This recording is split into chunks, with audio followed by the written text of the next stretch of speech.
Something strange happens when you've been living in survival mode too long, and you may know what I'm talking about.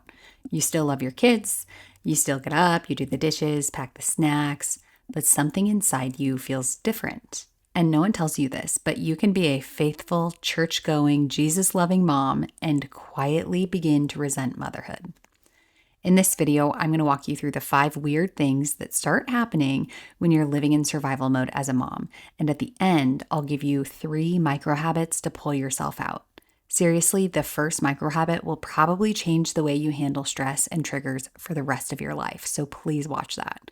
This is the exact system that helped me move from resenting motherhood to delighting in it again. This is one of those topics that we rarely talk about because it feels shameful. But I get messages every week, and that's not an exaggeration, from moms who say, I don't like being a mom. I feel bad even saying that, but it's true. I had a mom recently say, I Googled, I'm a Christian and I don't like being a mom. And one of my blog posts came up and it offered her so much encouragement. And so the fact that she Googled, I'm a Christian and I don't like being a mom just goes to show how common this is, you guys. So I've been there too. I've lived in survival mode for years, overstimulated, burnt out, dysregulated, snappy, disconnected, and just plain resenting motherhood altogether. But God didn't leave me there, and He won't leave you there either. So if you're a Christian mother who's feeling burnt out and you're longing to be the joyful mother and wife you've always imagined without turning to expensive therapy, supplements, or constantly decluttering your home, I would love for you to subscribe. If you're new here, I'm Curie, and I help Christian homemakers who are living in a fog of exhaustion and stress to become that patient, peaceful mother and wife they've always dreamt of being. And if you're wondering how I went from barely surviving each day to creating a peaceful, joyful home, I actually walk through that exact process that I followed in my free workshop. You can watch it anytime. Just click the link below. All right, so weird thing number 1 is that you stop delighting in your children and you start seeing them as a burden. I noticed this in myself when I stopped smiling at my kids. They'd come into the room and I'd just sort of brace myself. The Bible doesn't tell us to simply survive motherhood, though. It tells us in Psalm 127:3 that children are a heritage from the Lord, a reward, not a burden. Proverbs 23:24-25 says, the father of the righteous will greatly rejoice. He who fathers a wise son will be glad in him. Let your father and mother be glad. Let her who bore you rejoice. We're meant to rejoice in our children, to smile when they enter the room, to delight in them, not just endure them. So if your delight is gone, something deeper is probably happening. And when you're stuck in survival mode, your brain isn't registering joy because it's focused on keeping you alive. The amygdala takes over, filtering everything through a lens of danger and stress. Your oxytocin levels drop, making bonding more difficult. Your nervous system can't enter a state of rest and digest, so you can't experience delight. And one of the weirdest signs that this is happening is in your tone of voice. So weird thing number 2 is that your tone of voice becomes brash. Even if you're not yelling, you've just sort of lost your warmth and gentleness as a woman, as a mother, as a wife. There was the sweetest elderly lady that came to my house the other day to pick up some moving boxes. And she so clearly had, I'm seriously going to tear up just thinking about it. She so clearly had the joy of the Lord in her heart. And she was so sweet and soft and gentle. Her tone was so soft and sweet, and she just exuded light. Come to find out, she not only was dealing with the stress of moving, but she was grieving the loss of her husband who recently passed away. When she told me this, I could feel my heart in my throat, you guys. And she started to tear up because the loss was so fresh and she was just so overwhelmed. But she was talking about how hard it is because he would usually be the one doing this sort of thing. And she just felt lost without him. And all I could think about was, wow, this woman is going through one of the most painful experiences in life. She lost a piece of herself. And yet she has this radiance about her. This gentleness that epitomized 1 Peter 3:4. But let your adorning be the hidden person of the heart with the imperishable beauty of a gentle and quiet spirit, which in God's sight is very precious. I thought, that's who I want to be. This woman ministered to me that day, and all she was doing was picking up some moving boxes. And of course, I think that this comes with maturity as we grow in our walk with the Lord. But it had me thinking, I've gotten so much more gentle in my speech. But when I was living in a constant state of fight or flight, my tone did become really brash, all business, so serious all the time, because that's how I felt inside, on edge all the time. Survival mode strips you of your gentleness. Chronic stress raises your cortisol, which lowers your ability to access the parasympathetic nervous system. Your voice changes because your vagus nerve controls your vocal tone. When it's dysregulated, your tone is flat, harsh, or maybe even robotic sounding. So think about how you'd speak to a child's friend, that sweet, soft tone. Is that how you speak to your children? It is when you aren't living in a state of survival mode, and it's what thriving sounds like. And that transformation from numb to warm, from brash to soft, won't take just a few tips and tricks. It's a whole system. And I went through it, and it was one that I had to build from the ground up. And when I was completely burnt out, stuck in survival mode, living from a dysregulated nervous system and wondering why all the usual advice wasn't working for me, I was desperate. And so in my free workshop called From Survival Mode to Peace-Filled Homemaking in 7 days, I walk you through exactly how I got out of that place without my circumstances changing. It's a biblical, brain-based approach that helped me to calm my nervous system, rewire my reactions, and find lasting peace in my home, even in the middle of chaos. So the link is below, and I would love for you to join me there. Weird thing number 3 is that relationship building becomes an afterthought and actually kind of a nuisance in your life. So I started interpreting every interruption as a personal offense when I was living in this constant state of fight or flight, or when I was living in survival mode. If my toddler spilled something, it felt like the end of the world. If someone needed help from me, it felt like they were stealing from me, stealing my time, stealing my sanity. My husband would try and tell me something funny or random during the chaos of dinner, and I would just respond flatly and almost like kind of annoyed. I would just be like, "Oh yeah, did ya?" Like just move on. And I was completely distracted with the task at hand. I didn't even try to show interest in what he was saying. There was no warmth, no spark, just functional survival. Because again, that's how I felt inside. Everything was urgent except the thing that actually mattered, which is building relationships. You guys, this is one of the enemy's oldest tactics, fracturing families with apathy and irritability. But biblically, we're called to live in love and to build one another up. And so from a nervous system standpoint, this is also tied to our window of tolerance. When we're outside that window, connection feels threatening. We shift from relational to transactional. But ironically, connection is what helps with regulation. So think about how you spoke to your husband when you were dating and try that and see how that makes him light up. Have a little excitement in your voice when he talks to you, or even when your children talk to you. Give some banter back and forth. And remember, your family is never an interruption. And I understand when you're living in a state of survival mode, that is so much easier said than done. And that is why in my workshop, I have so many tools for how to get out of that state so that things like this, these little tips and tricks, actually become easy. All right, so here's where it gets sneakier. Survival mode doesn't just affect how you talk, it affects how you think. So weird thing number 4 is that survival mode warps your perception of your reality and you become a pessimist, a hypochondriac, a prophet of doom. Do you remember that lady I was telling you about? Her name was Juanita, by the way. Well, she had a bit of a cry for a minute as she was talking about her late husband. But then as she was helping load up the boxes, she said, "You know, it's just such a blessing to even have a house these days. I'm just so grateful to have a home to go to." I'm telling you guys, she was such a beautiful soul, okay? But discernment like this can't happen when you're living in fight or flight. You're not calm enough to discern, so you just react. And slowly, everything feels like the end of the world, or at the very least, an inconvenience.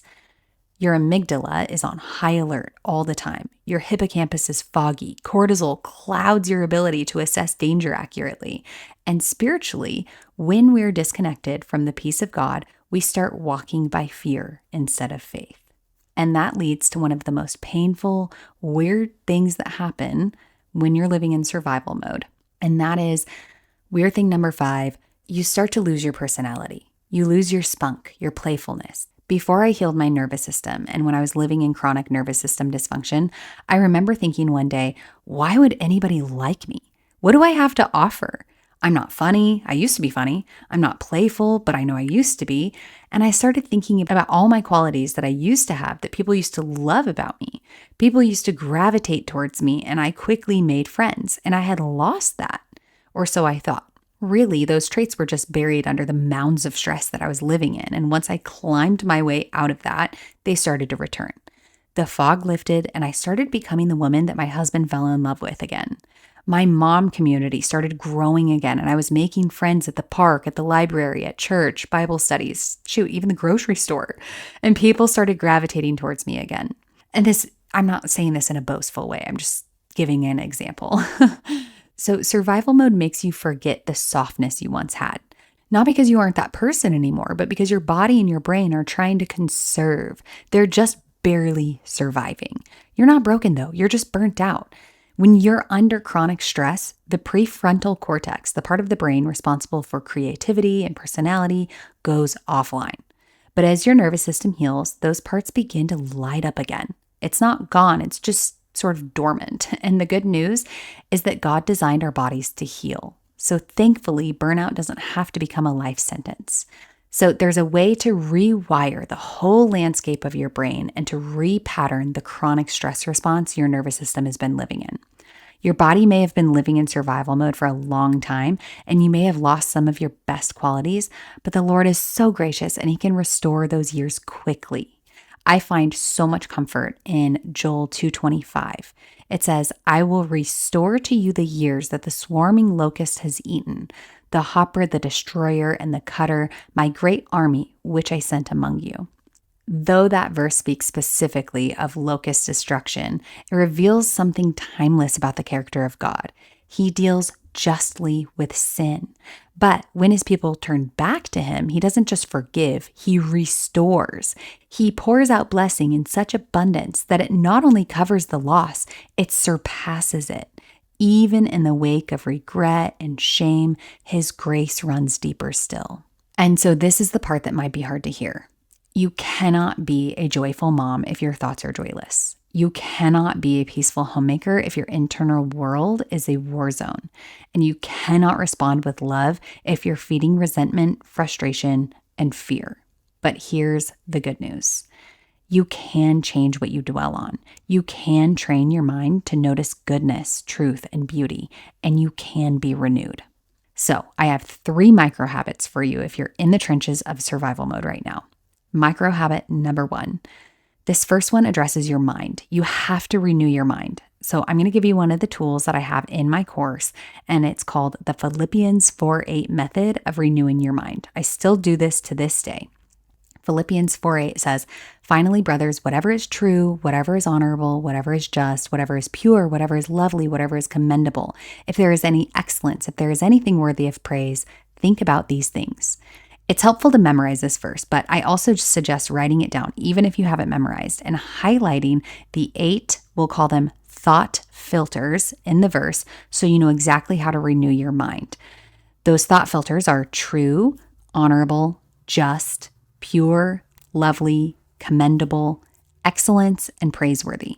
So the process is simple. Take the issue at hand that you're spinning about.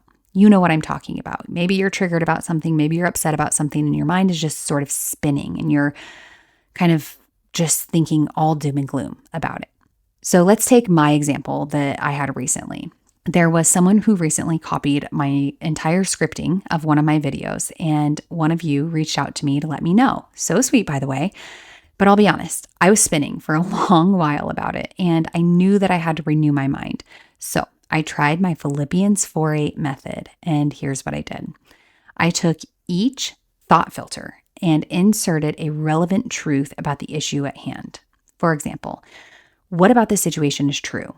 Okay, well, she clearly had to study my video and resonate with it so much in order to copy it. So my video was impactful, and that was my goal. All right, boom. I already feel slightly better. Okay, now here's where your brain's gonna resist this, and you're gonna have to take the thoughts captive because you'll start thinking something like, yeah, but it's also true that she made the conscious decision to steal. Okay, sure, but that's not helpful. So let's move on to the next thought filter. Honorable. Okay, let's see here. She's a Christian and she's set out to help other Christian women. That's honorable. I feel a little better still. Again, a creeping thought comes in like, well, it's not honorable to steal. So let's take it captive again and move on to the next. Just. Whatever is just. Well, this is easy. Jesus died for situations like this. He paid the price for all sin, including mine and including hers. God is a just judge, and the cross proves that justice has been satisfied in Christ. Okay, next, whatever is pure. My motives were pure in creating the original content. I wanted to serve and equip other moms. That hasn't changed. Next, whatever is lovely. It's actually a lovely thing that Christian women are trying to encourage others online. That desire to bless is lovely, even if the execution wasn't right. Next, whatever is commendable. It's commendable that someone is trying to create content that blesses others. That's not easy, and she's trying. All right, next, if there is any excellence. The original content was strong enough to be copied. That reflects excellence. I put in the work and the Holy Spirit helped me craft it. All right, next, if there is anything worthy of praise.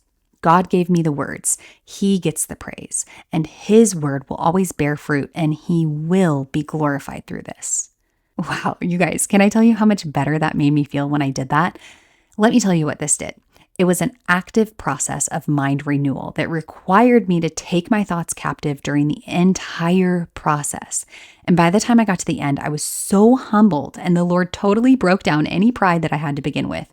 He pointed out my own sin in the matter, and the focus was taken off her sin entirely. And that is how faithful and good our holy God is. This works every time and for a couple reasons. Number one, it distracts your brain from spiraling. You're giving your nervous system space to breathe, and that's so important. Number two is that you're actively renewing your mind. You're feeding it truth and telling your brain that you're safe, you're not in danger, and you're able to relax. This helps to deactivate your fight or flight response and moves you into a calm, connected state where healing happens and grace can take root. And the bonus is that through the way the Lord has worded this verse, it points you to your own sin and pride and humbles you every single time. So do this process and trust me, he will meet you there every time. The second micro habit is to simply smile at your children or your husband every time they walk into a room. No matter how you feel, just smile. This works for a couple reasons. It reconnects you to your family. That small gesture tells them that they're loved and cherished without you even saying a word. And the next thing is that smiling triggers a physiological response. Even if the smile feels fake, it signals safety to your brain, releasing feel-good neurotransmitters like dopamine and serotonin. And this helps lower cortisol, reduce stress, and increase a sense of emotional warmth and security. And over time, it'll rewire your emotional baseline, and you'll start to actually feel the joy that you're practicing. And the last micro habit is to give one genuine praise per day to each family member. This again turns your heart towards your family, not against them. It knits you together. And as you begin to praise, you actually begin to believe what you're saying, even if at first it feels like a stretch. So make it a point to do this. Add this to your habit tracker if you have one, or whatever you need to do to remember, because it's that important. These work, guys, they do. You just have to actually do them. Your warmth will come back. Your delight will come back. Maybe not all at once, but enough to start enjoying motherhood again. You don't have to stay stuck in survival mode. You can become the peaceful, present, joyful mother that you were always meant to be. So if you feel like you're ready to go deeper, I walk you through so much more inside my free workshop. The link is in the description below, and I would love to see you there. It's always such a joy to have you here. And if you're interested in learning about how your current coping mechanisms might be ruining your life, watch this next video.